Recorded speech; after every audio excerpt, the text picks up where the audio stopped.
Allez les amis, on est de retour, on va faire quelques games pour terminer. Un peu de leader sur LOTV, on va tourner un peu avec Coca. Et donc du coup, bah, écoute, je te laisse lancer Coca. Ouais, hop, c'est parti.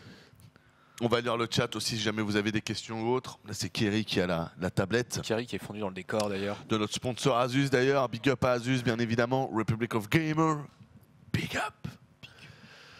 Allez, la game qui est lancée. Alors pour le moment il n'y a pas de, comment dire, il n'y a pas de classement sur Legacy of the Void. Quand vous lancez une game, vous êtes forcé d'être en non classé. Mais il y a quand même un MMR caché, hein, donc quoi qu'il se passe, c'est toujours un peu la même chose. Il y a un MMR caché quand même. Ouais. Okay, j'ai pu le voir en fait avec certains joueurs de très bonne facture comme Vibe par exemple, où très clairement quand il lance une game, bon, le mec il attend 1h30 quoi. D'accord. Okay. Donc c'est bien la preuve qu'il est un MMR où bah forcément il est limité dans ses rencontres. Allez c'est parti. Ah tu vas jouer un random, ça c'est dommage. Non, parce que je suis là.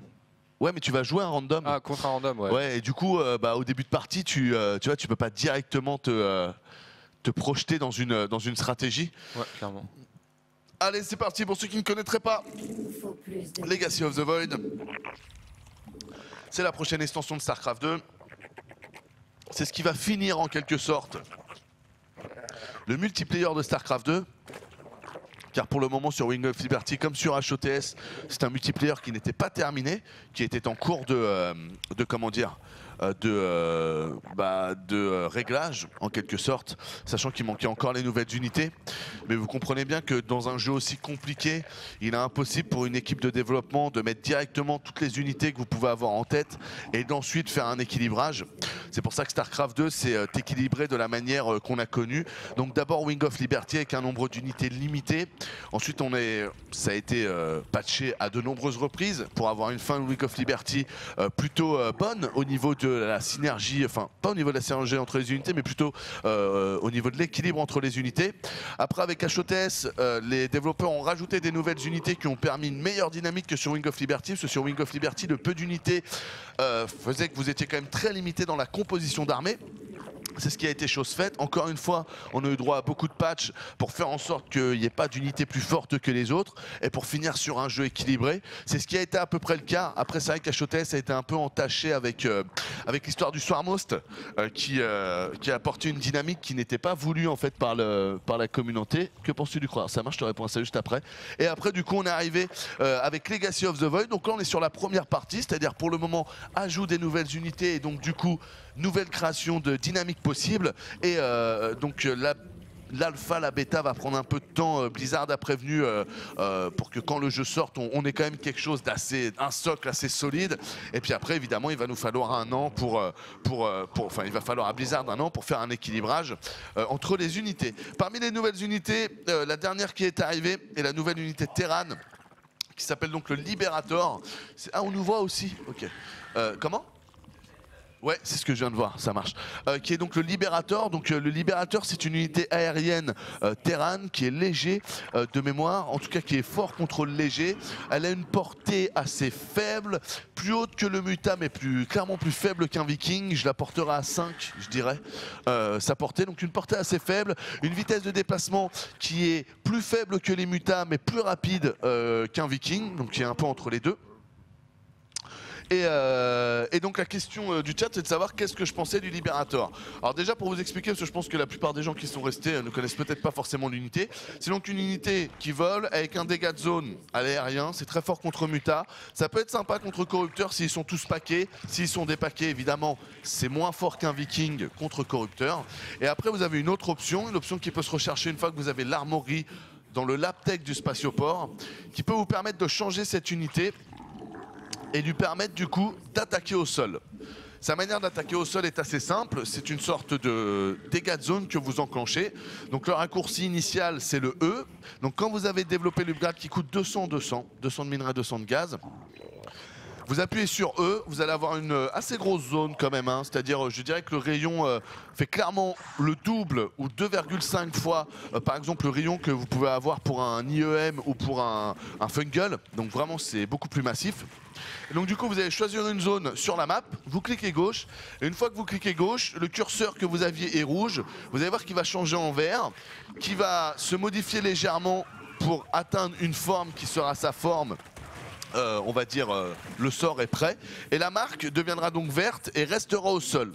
À chaque fois qu'une unité passera sur cette marque, elle prendra, alors je crois que quand vous êtes sans upgrade c'est du 85 ou 90 de dégâts toutes les 1 seconde 0,5 en termes de fréquence. Donc en gros vous avez un truc qui fait piou, piou, piou et qu'on voit à peu près 100 de dégâts.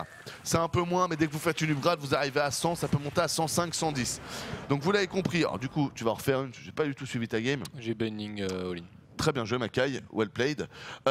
Donc du coup, qu'est-ce que je pense de cette unité? Je pense que c'est une unité qui est très intéressante. C'est une unité qui manquait fondamentalement au jeu Terran et qui du coup est vraiment le bienvenu. Et je trouve encore une fois, vous connaissez mon comment dire, j'allais dire mon empathie, c'est pas tout à fait le bon mot, mais on va quand même prendre ça parce que j'ai pas envie de le chercher.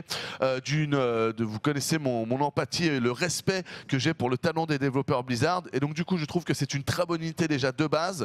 Et je l'aime beaucoup parce qu'en termes de dynamique, ça permet énormément de choses au jeu Terran. Ça dynamise le TVT, ça permet d'avoir une alternative aux tanks sièges et même d'avoir une autre manière d'aller attaquer les tanks sièges. Ça dynamise le TVZ, ça peut vous permettre de partir directement en aérien parce que du coup vous avez un contre en aérien du muta, ce qui n'était pas le cas avant. Si vous vouliez partir aérien, vous faisiez des vikings, le mec fait 30 mutas, vous avez 15 vikings, vous avez perdu. Et fin. Et vous êtes obligé soit de faire des marines, soit de faire... Maintenant c'est fini, si vous ouvrez sur du libérateur, le libérateur coûte 150 pour ceux qui se posent la question, autant dire que ça coûte bonbon les mecs. Attention, 150 de gaz dans le jeu, c'est beaucoup. C'est plus qu'un tank, c'est moins qu'un Colossus, mais vous savez que souvent le maximum en gaz c'est 200 quoi. C'est assez rare d'aller au-dessus de 200 en gaz, il faudrait même vérifier s'il y a des unités qui prennent plus de 200 en gaz. L'Ultra il est à 200, le BC je crois que c'est 300-200, je sais même pas, et le Colossus c'est 300-200. Le BC peut-être à plus de 3, peut-être à 300-300. Peut-être à 300-300 le BC. Ou 400-300. Ou 400. Ouais, tu me mets un doute, t'as raison, c'est peut-être 400-300. En tout cas, ce qui est sûr, c'est que si unités il y a qui dépassent les 200, elles sont très très rares. Donc 150, il faut bien comprendre que c'est beaucoup et il faut pas les gâcher. Donc. Anos, tu parles plus qu'une meuf. Oh. Ouais, je sais, on me l'a dit hier soir aussi quand j'ai fait le point. D'un autre côté, non, je ne parle pas quand je baise. Je suis un mec assez dans le... T'es dans le mood quoi. Voilà, je suis dans le mood. J'aime sentir que la meuf prend du plaisir, que donc je vais pas parler. Je suis plutôt dans le... Tu lui demandes pas, tu kiffes là bah non, mais tu dois toi caresser un clito et ça va là, tu kiffes? C'est bien? Tu veux que je fasse différemment mais ou... Non, mais je te trollais. Non, à la rigueur, à la fin de l'acte, tu peux dire ouais, s'il y a quelque chose que tu aurais voulu que je fasse et que différemment, dis-le moi. M'apprend à faire car je suis en soif d'apprentissage sexuel. Mais sinon, non. Donc, non, je ne parle pas pendant l'acte sexuel. Dans un master version 2.0. C'est ça. Je prends plaisir, je donne du plaisir et je kiffe. Il est encore donc... le même mec et il est encore zerg. Donc, ah ouais, donc relou. Je vais lui faire autre chose. Donc pour finir sur le Liberator, je pense que c'est une très bonne unité qui apporte énormément de dynamique et donc du coup j'aime énormément le Liberator. À voir évidemment après quand s'il est bien équilibré, je laisse à Blizzard le soin de faire le travail là-dessus. Mais moi en tout cas je prends mon pied sur le Liberator et je l'utilise. Ouais, alors pour info, Anos, c'était pas du tout la question du chat. C'était pas le Libérateur, c'était Battle Cruiser, la question. Alors, ah bon, ah ouais. Alors c'est reparti pour 10 minutes. Non mais attendez, c'est le but du truc. Putain mais vous êtes des ouf les mecs.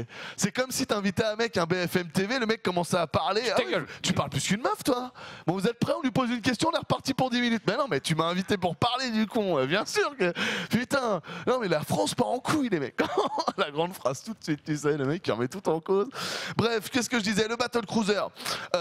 Alors, si tu veux mon avis sur le Battle Cruiser, je trouve que le Battle Cruiser maintenant, je pense aussi grâce au Liberator, est beaucoup plus viable et beaucoup plus intéressant parce qu'on a aussi, vous allez voir que maintenant grâce au Battle vous allez voir qu'avec le Battle Cruiser maintenant on a un téléport, donc ça prend 125 d'énergie. Je rappelle qu'aucune unité qui a de la magie n'a plus de 200 de magie. 200 c'est enfin de mana on pourrait dire en quelque sorte. Personne n'a plus de 200 de mana, donc dès que vous êtes à un sort à 125 de mana, ça veut dire qu'à partir du moment où vous l'utilisez une fois, après vous êtes bon pour attendre au moins 30 à 40 secondes pour pouvoir réitérer votre sort. Donc c'est pas non plus la fête du blink, mais ceci étant, je pense que c'est exactement ce qu'il fallait. C'est-à-dire qu'à certains moments, ça vous permet, vous savez que vous avez le choix à un moment de faire un blink décisif. Si jamais votre adversaire part en trade base ou vous n'aviez pas sa localisation et part sur une base un peu loin, parce que vous allez voir qu'on prend rapidement des bases dans Legacy of the Void, donc qu'on arrive assez rapidement à B3, B4 contre B4, B5 par exemple si vous êtes en TVZ. Ce petit blink là et ce petit transport, ce petit téléport, excusez-moi, fait vraiment la différence et permet vraiment de pouvoir faire des battle cruisers sans pour autant se faire avoir par un multitask où vous n'auriez pu rien faire sur HOTS. Donc le battle cruiser, très très bien et vraiment, j'aime bien ta montre. Ouais, merci mec. Et vraiment qualité. Enfin, j'ai vraiment rien de négatif à dire là-dessus, au contraire. Pour finir sur le terrain, pendant qu'on y est, donc maintenant il y a le Reaper aussi qui va avoir une mine, qui fait 10 de dégâts et qui bump, donc qui fait que les unités sautent. Elle peut même sauter par-dessus un wall, un dépôt par exemple. Donc ça j'aime beaucoup, ça crée une dynamique de jeu qu'on n'avait pas encore, pouvoir faire passer des unités au-dessus ou d'un wall, etc. On ne l'avait pas, ça veut dire que maintenant il y aura quand même des possibilités en termes de synergie qui vont être assez folles. Et j'aime beaucoup, ça rend aussi le Reaper plus intéressant contre les Zergling Speed. Je vais me faire bourrer. Parce que vous pouvez faire quelque chose, donc je vais me faire bourrer. c'est ça, et il ne s'arrêtera jamais.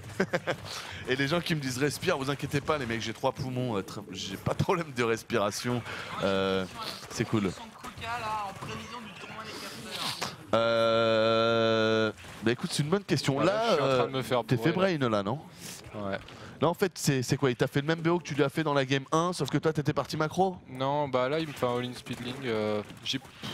J'ai perdu pas mal de drones, j'ai pas trop idée de combien il en a en fait. Mais c'est parce que t'avais fait un all-in speedling? Non, j'avais des bindings. Ouais, bon, d'accord. Excuse-moi, t'es dans la précision, mais on s'est compris quoi. Mais là je perds mes 2 queens. Tu l'as suriné avec 30 zerglings et 2 bannings, donc là il te renvoie 30 zerglings et ouais. Ah, là je suis pas bien. Tu t'es fait brain. Là je me suis fait défoncer là. Mais après bon j'ai le spot B3 mais j'ai pas de drone, ça sert à rien. Ah, je les ai pas vus, j'ai un mauvais map control aussi, j'ai pas bien spread mes overlords, tu vois, manque de mécanique. C'est pour ça que je suis pas non plus ultra confiant pour le tournoi caster pour tout dire. Je sais pas s'il y a grand monde qui est confiant pour le tournoi caster en toute objectivité. Moi j'aime bien ouvrir ma gueule, mais c'est mon côté showman, c'est pour me foutre de la gueule des gens et c'est pour créer de la vibe. Mais je pense que de toute façon tout le monde doute un peu. Hein. Moi je dois être celui qui a le plus joué à Legacy of the Void. Donc ça paraît être à mon avantage.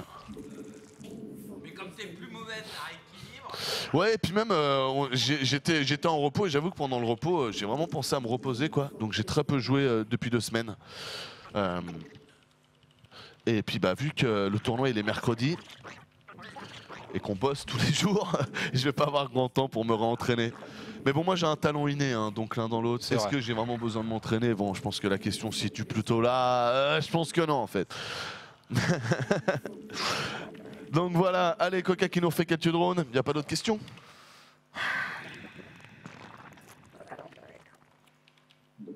En 2v2, on pourrait faire sauter des bannings directement dans le pack de mine. Voilà, exactement, Cacahuète. C'est exactement une de Cacahuète l'opportuniste. C'est exactement des possibilités qui pourraient arriver, qui vont rendre aussi une multijoueur beaucoup plus dynamique. Donc, et d'ailleurs, ça redonne envie de faire du 3-3, du 4-4 et de refaire les cons un peu avec des mecs sur TS, quoi, tout simplement. Donc voilà.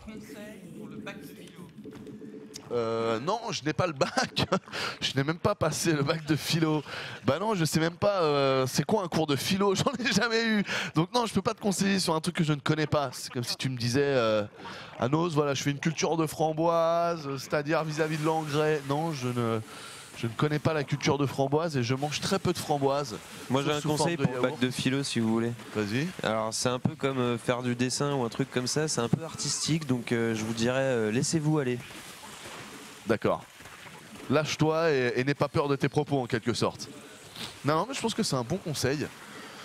Donc voilà. T'as eu 16 à ton en philo? Ah bah. Attends. Ah, ça on peut pas le dire. Ça peut aider en effet, ouais. Les Roach qui se battent contre les Roach. Coca qui paraissait mener là au final arrive peut-être à faire quelque chose. Quelques Ravageurs. Alors le Ravager, nouvelle unité Zerg. C'est une upgrade du Roach qui ne nécessite pas, excusez-moi, d'upgrade vis-à-vis de votre bâtiment à Roach. À partir du moment où... Il faut T2 ou pas au final? Donc, non. Il faut pas le T2. Hein. À partir du moment où vous pouvez faire des Roach, vous pouvez payer le Ravager. Ça prend 75 de gaz pour 25 de minerais je crois. Ça prend de la pop surtout en fait. Bah...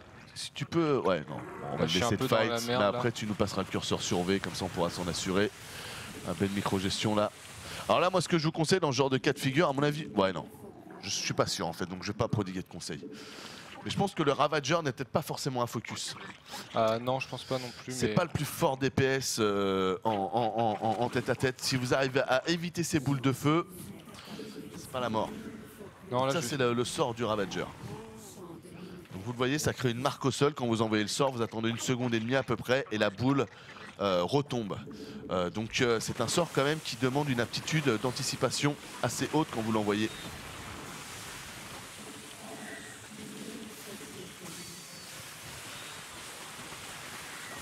Sur le bac de philo.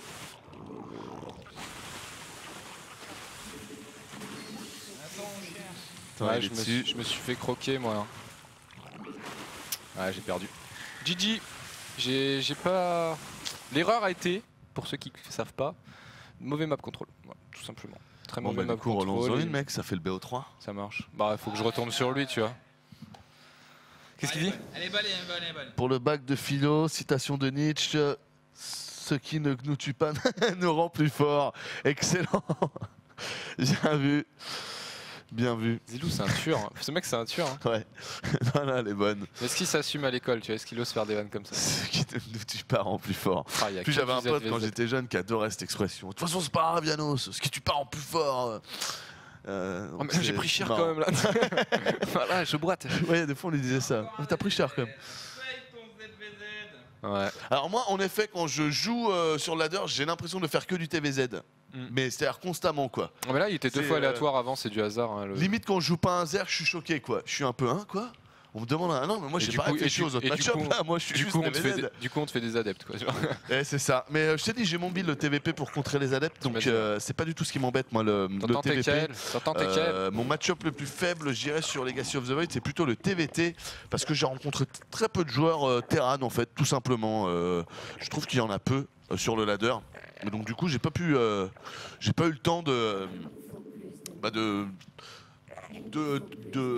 trouver un truc qui marche. Parce que vous savez que dans le jeu, pour trouver un truc qui marche, encore faut-il que vos adversaires se mettent un peu d'accord à faire à peu près toujours la même chose. C'est ce qu'on appelle le metagame. Et c'est vrai que quand on rencontre très peu de joueurs Terran, bah t'en as un qui te fait un all-in chelou là, à base de full marine, si tu comprends pas trop ce qu'il fait. T'en as un autre qui va te faire de la banshee, puis derrière va te faire un marine tank très conventionnel. Donc c'est vrai que... Mais en TVT, j'ai commencé à avoir des libérateurs. J'en ai fait un ou deux où le libérateur est utilisé pour essayer de contrer le tank. Ce qui est intéressant, ça fait du coup qu'il faut avoir le... Que si vous avez l'aérien en fait, vous êtes avec vos libérateurs, vous pouvez vraiment taper les grosses unités en bas. Ceci étant, attention, le libérateur n'est pas très fort contre des petites unités telles le Marines par exemple. Donc vous êtes quand même limité. De toute façon c'est le but de StarCraft 2, il n'y a aucune unité qui n'a aucune réponse. Bon sauf peut-être le carrière, voilà, qui dernièrement est quand même devenu de la sacrée merde. Hein. Ça le carrière j'aime pas trop, vraiment. Carrière je vous jure que waouh, j'ai tapé un mec là, il m'a fait full air carrière. Oh là là là là, tu rates un clic avec ton viking, tes vikings tapent les comment ça s'appelle, les petits vaisseaux et du coup tu perds tous tes vikings assez rapidement. Donc il va falloir que je réfléchisse au contre du carrière. Peut-être le Yamato tout simplement et faire des BC. Ce qui pourrait aider. Allez on est parti sur une hatch first. Petite poupoule. Gaz. C'est un BO que j'ai trouvé tout seul.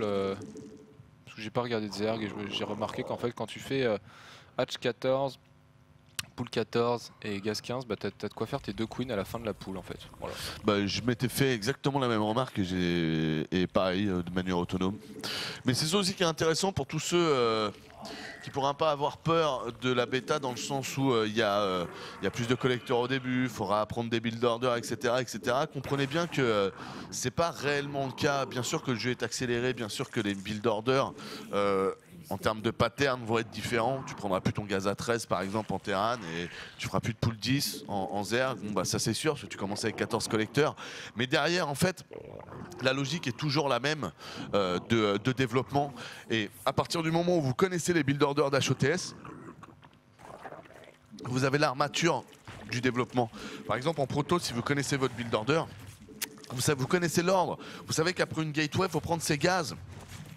Parce que sinon, quand votre corps, ensuite que vous avez payé, va se terminer, vous n'aurez pas assez de gaz pour pouvoir faire les dépenses que vous ouvre le Cybernetic Core.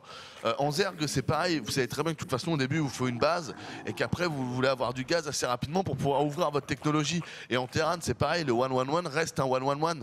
Donc en fait, je vous promets que c'est super intuitif, Legacy of the Void. On pourrait croire que vous allez être un peu en galère au début. En fait, pas tant que ça. Je vous promets, les 3 premières games, 4 premières games, ouais, font un peu ce... Ah oui, c'est vrai que là, le dépôt, du coup, c'est à 14, que là, le truc... Mais vous faites 10 games, je vous jure qu'au bout de 10 games, vous rentrez quand même dans quelque chose qui est très, très logique et qui, du coup, ne demande pas plus que ça de retravailler les build orders. Les build orders sont juste décalés, mais ils gardent le même ordre.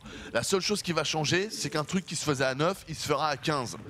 Mais après, du coup, une fois que tu as compris le premier décalage, tout sera décalé du même nombre. Donc si par exemple tu fais un 10 pool, puis 10 gaz, puis 10 overlord, et ben sur Legacy, ce sera plutôt un 14 pool, 14 gaz et 14 overlord. Tout sera décalé de 4 drones. Mais la suite logique reste la même. C'est pour ça que je vous dis qu'au final, ne soyez vraiment pas impressionnés par le côté « Oh, il va falloir que je refasse toutes mes connaissances sur Legacy of the Void ». C'est faux, c'est pas le cas. Je vous promets que vous avez déjà tous... Si vous regardez des streams au gaming, et on sait que vous êtes assez nombreux à... Voilà, c'est un peu comme une grande famille, quoi. Vous revenez souvent, comment dire, vous prenez plaisir. Vous avez largement assez de connaissances pour faire 10 games de Legacy of the Void et au bout de 10 games d'avoir des points de repère qui sont vraiment fiables et serrés, sans avoir regardé aucun tuto, sans avoir regardé aucun joueur pro qui joue à Legacy. Vraiment, je vous le certifie à 500%. Il n'y a pas du tout besoin d'être un grand master pour faire des build orders qui ont un minimum de teneur sur Legacy. Vraiment, les amis. Allez, beaucoup de Zerglings qui vont arriver. Ah, t'as réussi, Coquinou. Il a réussi à passer quelques Zerglings, mais ça lui plaît pas. La Coca qui est concentrée, Coca qui pense politiquement.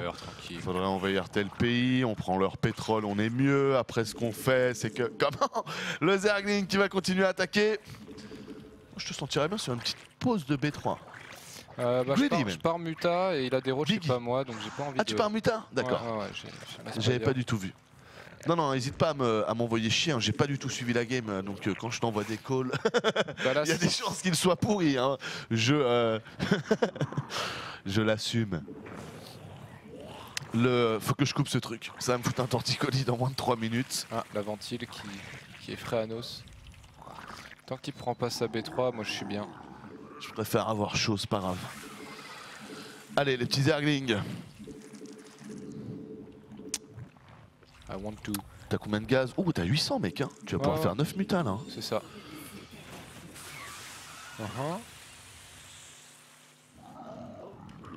Tu rajoutes ton 9ème. Faut faire pression à Coca. Je vais lancer le... 4 ST. Ah non, toi t'es sur quoi? T'es sur 2 ST. De quoi? Pour? Ah, c'est marrant, tu préfères... Ouais, mais je pense que c'est bien joué ton move là, d'avoir fait quelques roads plutôt que d'avoir complété les mutas. En fait, les mutas c'est juste pour le pourrir. Parce qu'en plus, t'as pas le Zergling Speed? Si, j'ai le Zergling Speed. Ok.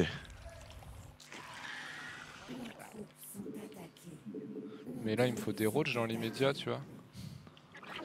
Bah, les mutas peuvent quand même faire pas mal peur aux roach. Avec beaucoup de Zergling, je pense que tu aurais contré le truc et t'aurais empêché de monter. Ouais, t'étais peut-être pas obligé quand même de faire les roach, mais après ça dépend de ton plan de jeu. Non, mais parce que là, j'enchaîne sur roach maintenant. Ouais, parce que tu follow up standard. D'accord. Et tu vois là, les mutas, ils vont me permettre de mettre la pression, notamment sur la B3. Oula.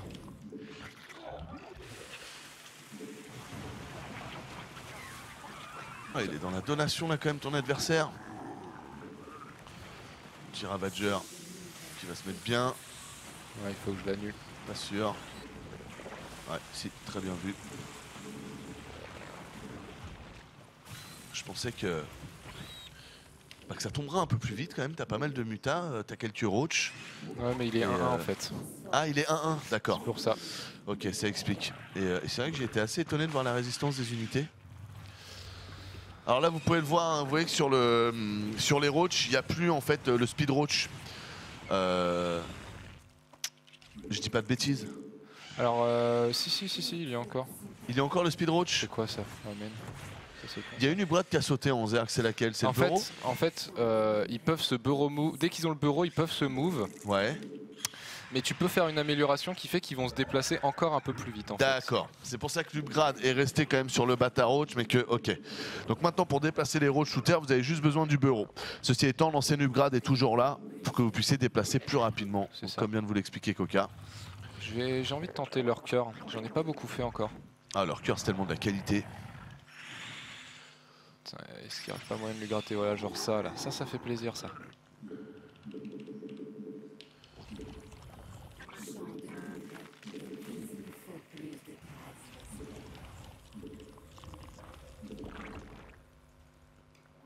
C'est marrant, pourquoi t'as payé tes ravageurs là? Je sais pas, j'ai envie de faire une compo, je tente des compos parce que j'ai fait très peu de SVZ jusqu'à présent. Non, parce que leur cœur ça coûte très cher en gaz poulet. Hein. Donc, Ouais vraiment... mais je vais être sur pas mal de gaz là, ça devrait aller. Je pense que les tumeurs ça a l'air de lui tenir à cœur. Oula il a blindé. Je suis sûr qu'il y a des overs à choper par-ci par-là. Oh là là il blinde hein. C'est pas grave ça lui coûte cher. Ouais, celle-là tu devrais l'avoir.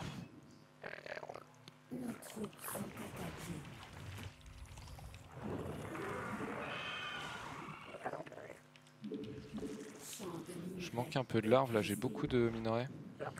Je vais poser une B4 là, autant qu'à faire ça me coûte Minerais rien. monte très vite dans Legacy.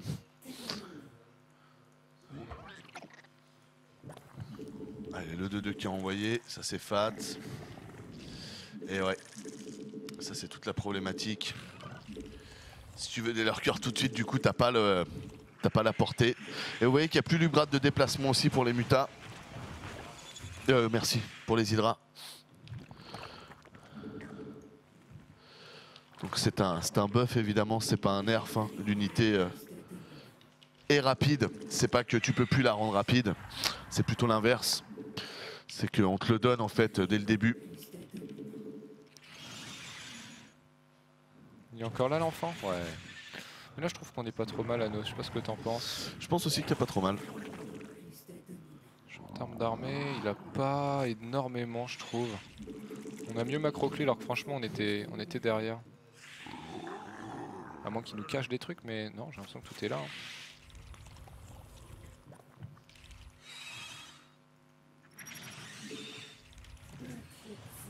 On peut rien faire avec ces mutas là. Bon, ça le fait baquer, mine de rien. Il break un peu. Plus que ça. Hein.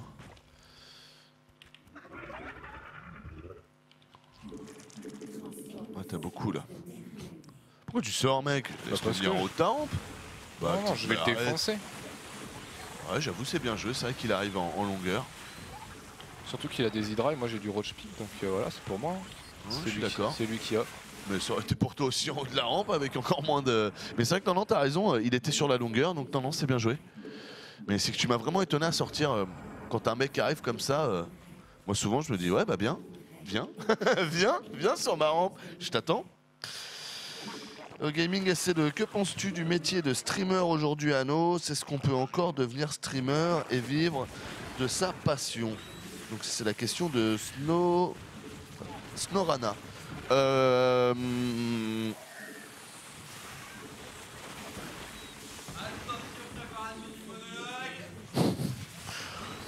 C'est une bonne question. Est-ce que tu peux devenir caster et tout ça? Je pense que fondamentalement oui, parce que je pense que de toute façon bien joué GG Coca. Je pense que de toute façon la source de l'arrivée des casters, paradoxalement, c'est-à-dire contrairement à ce que peut-être vous pouvez croire, c'est pas tant Twitch en fait, c'est vraiment YouTube qui forme les casters de demain. Tu travailles sur YouTube, tu te fais ta petite popote, il y a des gens qui commencent à suivre, à apprécier ton travail, et puis de là en fait tu peux commencer à aller travailler pour telle ou telle structure qui vont te repérer ou autre, et donc du coup commencer à faire plutôt du live comme nous on fait en ce moment, etc. Donc d'un point de vue un peu, j'allais dire universel, est-ce qu'il sera possible demain? Je pense que oui, et que de toute façon, ne serait-ce que par internet, de par comment se développent les médias, demain il y aura encore plus de gens qui feront du Norman et du Cyprien, il y aura encore plus de gens qui font ce qu'on est en train de faire ici, sur encore plus de jeux, et que tout ça ne va faire que croître, et au contraire je pense que du coup ça va bouffer la télé, et qu'on va rentrer dans un nouveau système en fait, qui sera différent, qui sera plus dynamique. Donc à cette réponse-là, j'ai envie de te dire que dans un sens oui. Et c'était quoi la deuxième partie de la question? Tu peux la relire? Il est quelle heure? Il est 23h30. Ah ouais? Bon bah pire, tu nous en fais une dernière. J'ai le droit de me mettre en terrain. L'esclavagisme. Je me mets en terrain alors. Juste avant, on avait dit on en fera une chacun, c'est pisse et tout. Ah, vas-y, fais la quatrième. Ah oui, voilà, c'était ça. C'était ça qui me faisait plus... qui est le plus dur, je trouve, à répondre. Tu peux me redire sa phrase? Je suis désolé. Attends, je le dis pour les viewers. Anos, que penses-tu du métier de streamer aujourd'hui? Voilà. Alors, c'est bac philo, t'as 4 heures. T'as 4 heures de réponse, d'accord? Par contre, je te préviens, on te coupe au 10 minutes. Hein. Je fais 10 minutes. Non. Moi, j'aimais bien partir vite. C'était le brevet des collèges, moi. Le seul truc que réellement j'ai passé, j'aimais bien sortir rapidement. Dès qu'il avait fini son goûter, il fallait y aller, quoi. C'était terminé. Il avait bouffé tout ce qu'il avait en stock. Tu sais qu'en maths, j'étais parti 1h15, un truc comme ça. Je crois qu'on avait 4 heures pour le brevet. Non, c'était 2 heures. Ah, c'était que 2 heures? Sérieux? Putain, j'ai l'impression que c'était beaucoup plus long, mec. Ouais, non, j'étais parti au moins une demi-heure plus tôt, mais vraiment un truc monstre. J'étais le premier à être sorti. Et ma mère m'avait embrouillé. Ah ouais? Mais je te jure, pendant 3 jours, un truc de dingue. Et au final, j'ai vu 36 sur 40 et j'avais pas fait le dernier exercice qui valait 4 points. Donc j'avais 20 sur ce que j'avais fait. Et du coup, après, pendant 3 semaines, j'ai dit, tu vois, maman et tout, tu vois. Et elle me disait, mais pourquoi t'as pas fait le dernier? Pourquoi t'as pas fait le dernier? Je lui disais, parce que sur les fonctions affines de je sais pas quoi. Et je sais pas pourquoi, mais j'avais pas du tout compris l'énoncé. Et je me rappelle d'ailleurs, pour le fun fact, que même Isabelle et tout, qui étaient les premiers de la classe quand j'étais au collège, avait été en galère. Bon, bref, on sent pas les couilles, Yanos, ferme-la. Le métier de streamer, bah écoute mon poulet, le métier de streamer, c'est comment dire, déjà on peut pas appeler ça un métier à notre époque parce que je trouve que d'un point de vue de l'État c'est pas réellement reconnu. Tu vas pas aller à la NPE et dire bon bah voilà, moi je sors de 3 ans, je suis au gaming, voilà mon jeu ne marche plus, donc du coup bon, moi j'ai quitté la structure et voilà j'aimerais un nouveau taf. Bon, la meuf à la NPE elle va pas te dire oui mais pas de problème, alors moi j'ai Millennium, bon j'ai Gfinity, écoute Anos, fais-moi un CV. Non, elle va me dire avant ça tu faisais quoi? Tu bossais à Carrefour, si tu veux j'ai un poste à Leclerc. Voilà, c'est ça. Donc déjà de le considérer en tant que métier, je pense que on peut le considérer nous en tant que métier, c'est-à-dire nous personnes qui faisons partie de ce microcosme qui sommes là. Je pense qu'après réellement métier c'est un mot qui s'applique à l'échelle de la France, et à l'échelle de la France je considère que pour le moment ce n'est pas encore vu comme un métier. Donc premier point quoi. Et après qu'est-ce que je pense du métier de streamer? Je pense que c'est un très beau métier, c'est un métier que je suis très fier de faire, si je peux mettre mon expérience personnelle là-dedans. Maintenant, c'est aussi un métier qui comporte des comment dire, des risques qui sont tu dépends d'une licence et d'un jeu qui peut avoir des hauts et des bas, qui peut être changé du jour au lendemain avec une ligne de commande, tu rajoutes 3 unités qui sont pourries et plus personne n'a envie d'y jouer. C'est dans l'intérêt de personne que plus personne n'a envie de jouer d'un jeu, mais ce que je veux te dire par là c'est que t'es pas en train d'être commentateur de football où tu sais très bien que le football de toute façon les règles elles changeront plus quoi, parce que c'est comme ça et c'est pas autrement, et parce que tout le monde est d'accord dans tous les pays pour dire que c'est comme ça. Là tu es dans l'informatique, tu es dans quelque chose qui est beaucoup plus modulable, donc tu es dans quelque chose aussi qui est beaucoup plus abstrait en quelque sorte. Je pense aussi que pour que ça marche, faut vraiment se donner à fond. Donc je pense aussi que c'est un métier où tu peux pas tricher. Je pense que le jour où je viendrai au gaming en mode je viens faire mes 5 heures de travail et je rentre à la maison et puis voilà, et puis j'ai fait mon taf et je suis content, je pense franchement que vous commencerez, pour moi en tout cas, parce que je vais pas dire que vous commencerez à me regarder au gaming, je suis pas le casteur qui représente tout au gaming, on a une troupe de casteurs, mais en tout cas pour mon cas de figure à moi, je pense que si je commençais à voir les choses comme ça et donc à avoir un peu moins de passion et être un peu plus sur le côté mais en fait je suis bien là, j'ai trouvé un taf, ce que je vais essayer de faire c'est de gagner autant, au moins autant par mois, et puis du coup je peux payer mon loyer, je suis bien avec ma femme, et puis commencer, non tu peux pas, je pense que c'est vraiment un métier où tu es obligé d'être investi à fond quoi. C'est pas tu rentres chez toi, il n'y a pas de week-end et pas de week-end, c'est pas genre t'as quitté ton taf, même si t'es un employé, t'as quitté ton taf, genre tu t'en fous de des problèmes qu'il y a à Sephora ou à n'importe quelle boîte où tu peux bosser, tu fais ta petite vie, tu penses qu'à ton week-end. Non, je pense vraiment qu'il faut être beaucoup plus investi que ça, et que le jour d'ailleurs où il y a des casteurs qui commenceront à penser comme ça dans le roster StarCraft 2, je pense que fondamentalement vous serez de plus en plus nombreux à ne plus nous regarder parce que je pense que ce que vous appréciez c'est le jeu et tout ça, mais c'est aussi le côté que il y a beaucoup d'entre vous qui sentent aussi vraiment un côté passionné dans le bon sens du terme, et je pense que sans vouloir faire de la sociologie à hauteur de l'État, ça n'aurait aucun sens, puis de toute façon j'ai pas de diplôme pour me permettre de le faire, mais je pense quand même qu'en France, voilà, on manque un peu de ça. On manque un peu, on a une équipe de France, mais d'un coup elle est bonne. Là, il n'y a pas de passion, il n'y a pas de gros point de repère en France, tu vois. Tu peux pas sortir le drapeau français, non, t'as l'impression que les gens vont se dire, tiens, t'es Front National, toi. C'est étiqueté sur un... Qu'est-ce qui rapproche tous les Français ? Il y a quasiment rien, mec. On a un pays là-dessus qui est assez chelou parce qu'on n'a pas réellement d'identité. Tu vois, il n'y a pas un truc où vraiment tout le monde se retrouve. Tu vois, tu parles du saucisson, ah ouais, bah il y a des gens en France qui mangent pas de saucisson de par leur religion. Et tu parles de certaines religions, bah ouais, mais il y en a qui sont pas du tout religion, donc ça va pas regrouper. Tu parles de... Donc ce que je veux dire par là, non, n'aie pas peur, je vais pas aller loin. Ce que je veux dire par là, c'est que je pense vraiment que ce qui fait aussi le succès en France de notre travail, c'est beaucoup aussi le côté vrai, le côté passionné, le côté où Ponfétude ont réussi à regrouper un ensemble de personnes qui sont pas là pour leur intérêt personnel, comme la plupart des gens qu'on peut voir dernièrement, sans vouloir cracher sur les gens, mais à la télé, qui sont vraiment là pour protéger leur royaume. Et je pense que c'est cette fraîcheur-là, en fait, qui a fait une bonne partie de notre succès. Mais cette fraîcheur-là, maintenant, ça fait beaucoup d'années moi que je commence à travailler là-dedans. Je me rends compte aussi qu'avec le temps, c'est vraiment quelque chose qui peut fatiguer. Et c'est aussi, sans vouloir faire le caniméro, vraiment, le jour où j'ai un problème avec mon métier, je vous le dirai, vous me connaissez. Et encore une fois, le préambule, c'est je suis très content de faire ce métier. L'oubliez pas. Ce que je dis juste, c'est que au final, il y a quand même un côté très comment dire, très... ton implication ne s'arrête jamais quoi avec ce délire là, et c'est vrai que à certains moments tu comment dire, t'en as pas forcément compte et tu t'en rends pas forcément compte, et donc du coup on vit une belle aventure, mais je pense aussi que d'un autre côté il n'y a pas de secret, on vit aussi une belle aventure parce qu'on est aussi beaucoup investi dans cette aventure, et que si demain il y en a qui commencent à faire des choix opposés à ça, ils vont se prendre une claque très rapidement de votre part, que vous en ayez conscience ou non d'ailleurs. Donc voilà. Donc qu'est-ce que je pense de tout ça ? Je pense que c'est un très joli métier, mais je pense aussi que c'est un métier où voilà, faut pas avoir peur de donner, faut pas avoir peur de faire des heures, faut vraiment aimer le jeu sur lequel tu es quoi. Sinon tu t'en sors pas quoi. Quoi, ça y est, tous les gens t'ont dit sur le chat, ferme ta gueule. Qui fait la fermeture là quand tu casses. Quoi ? Il y a des gens qui demandent qui fait la fermeture quand tu casses Thanos, tu vois. D'accord. Le play. Alexis. Non, qu'est-ce que tu penses de Coca là dans la game là ?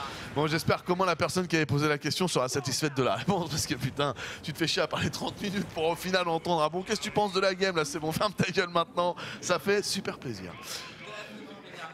Alors, bon, déjà c'est Coca, donc ça va être un peu noob. Ça c'est le postulat de base. Ça joue conventionnel. D'oubli baie, pourquoi pas. Je vois qu'il y a une oubli quand même au niveau d'un des envois. Voilà, bon, il n'y a pas le gaz. Ok, mais fais gaffe quand même. Je te fais le cast en mode salopard. Intéressant. C'est très conventionnel ça. C'est pas forcément ce qui est le plus joué sur Legacy. Ouais, c'est vrai que là, lui, je pourrais lui faire les fesses. Non, tu vois. L'esquive qui t'a mis. Au-dessus de ta B1, t'en as un. Mieux que ton fils, c'est au-dessus de ta B1. Ah ouais, exact. Merci. Ah bon, toi tu m'écoutais toi, non? Un peu, ouais. Ouais, j'ai l'impression, vu le nombre d'Overlords que t'as laissé au milieu, c'est que t'avais pas l'air d'être concentré visuellement. Donc peut-être que c'était plus ton audition qui était réquisitionnée par ton attention, je ne sais pas Coca. Attention, 1 roach, 2 roach, 3 roach, ça c'est cadeau. Coca. Oh là là, la moissonneuse Batos Coca.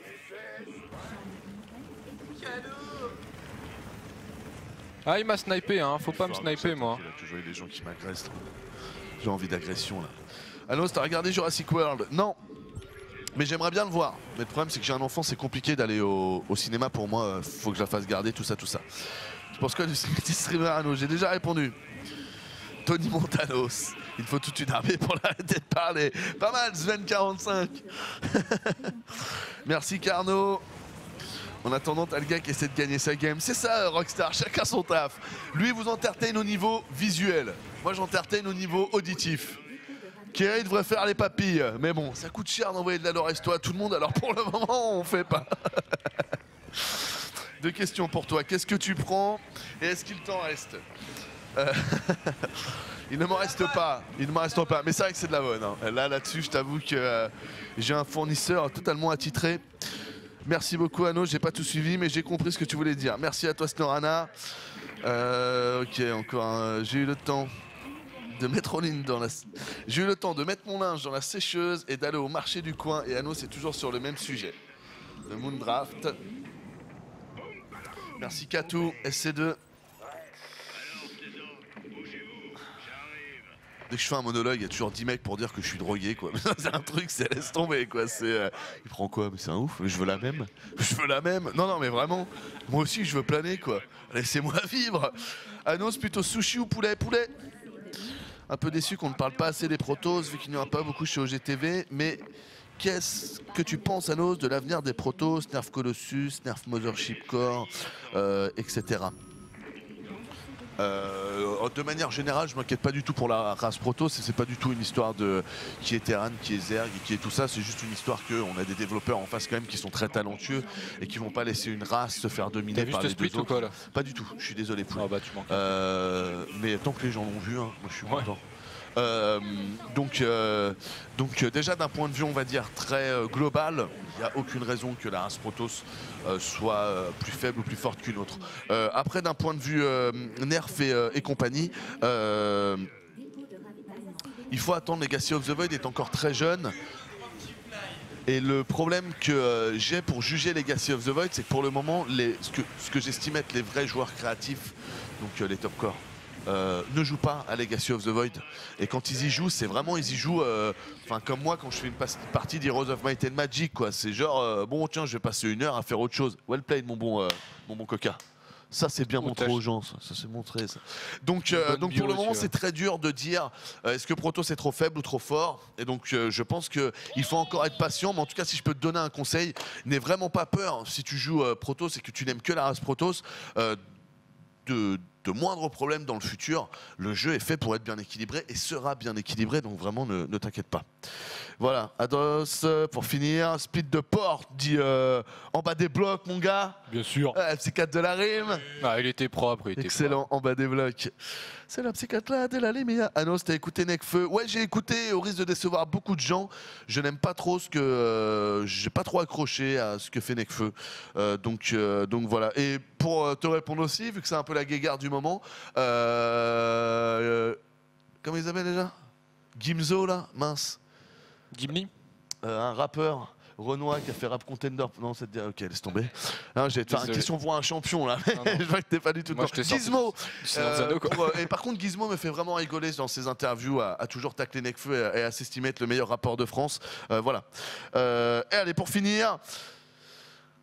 Tu penses quoi de la privatisation des données médicales par des groupes de type Google, Microsoft? Ça, à la rigueur, pose-la moi sur le stream perso, je verrai s'il répond, mais pas sur le gaming. À quand ton album de rap? Je ne sais pas. Voilà, Anos, tu peux expliquer le pourquoi du comment? Comment? C'est parce que, c'est tout. Voilà. Ça paraît de la fin faible, mais ça allait loin. Alexis, je sais pas si t'as encore le planning de la semaine à portée de main. Histoire qu'on rappelle à nos amis les viewers, c'est quoi qui va se passer cette semaine qui est important dans la Terre. Ouais, il y a plein de trucs Outre les importants. cubes, évidemment, que vous Il y a pouvez suivre, plein de trucs méga toute la nuit sur importants. la chaîne Multigaming. Demain, 17h30, donc la Pro League, donc le Round Robin 3, nous sommes à la 6e semaine.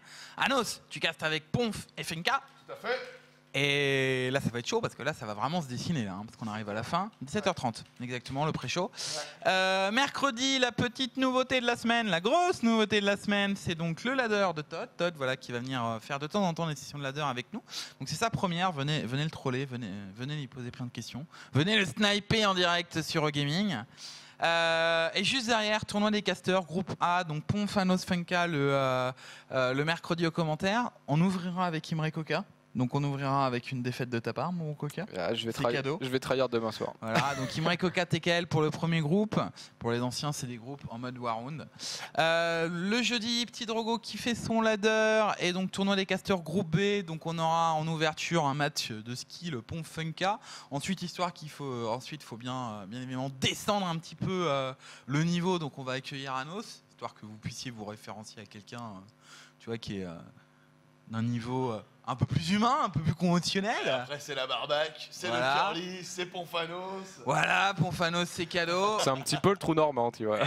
C'est ça, ouais. Voilà. Ensuite, vendredi, ladder Petit Drogo toujours. Hein, on a Miss Gueule pour ceux qui sont lato. Et alors, grosse, très grosse soirée. Alors, de mémoire, j'ai dû te mettre avec Funka, quelque part dans l'agenda. JSL Codes de demi-finale, 2 putains de BO7, pardon pour le mot. C'est sorti tout seul, c'est venu du cœur. 2 super méga BO7. Est-ce que tu veux en dire un mot, Anos? Ça va envoyer. Lourd. Voilà, Ren Curious, SES Buell, donc 2 PVZ ou 2 ZVP au choix. Samedi, soirée un petit peu light, ladder de Petit Drogo, voilà, venez jouer avec lui. Et dimanche, grosse soirée, c'est le rendez-vous de la semaine, donc on aura des amuse-gueule avec avec la Rocket Bean, donc c'est un tournoi en mode Archon sur Legacy. Et c'est super sympa, on l'a fait il y a une semaine et demie la première round. Ça montait, je crois, en pic à 700 ou 800 d'APM, c'était un truc de fou. On n'arrivait pas à suivre, il fallait 2 Funkadelic pour arriver à suivre la game. Je t'embête 2 secondes, mais en fait, j'étais en train de tripoter le clavier, j'ai fait plus, entrée, du coup, le chat part en couille, point d'interrogation, coq, insulte, fuck, et voilà, tu vois. Moi, j'anime LOTV, mec. Ouais, c'est cadeau, Coca, voilà. Et évidemment, la fin, dimanche, vers 21h, la finale de la Star League. Donc, Dream contre Curious. Voilà, c'est date match à ne pas louper. Et ce sera du lourd. Ce sera avec vous deux en compagnie de Funkadelic. Ouais. Ah, du très lourd. Ah ouais, fais pas de ta fiotte, je te préviens, mec. Si tu fais pas 6000 viewers, moi je te dis t'auras des problèmes. Tu vas avoir des problèmes. Excellent. Kerry qui nous a sorti l'accent, excellent. Allez les amis, on espère que vous avez passé une bonne soirée. On vous retrouve donc demain à 17h30 pour la Pro League. Vous l'avez vu, encore une fois, 4 rencontres comme à chaque fois. C'est du BO7 de qualité. On vous fait à tous de très gros bisous. On espère que vous avez passé un bon moment. Dormez bien, reposez-vous bien et à demain. Ciao tout le monde. Bye bye.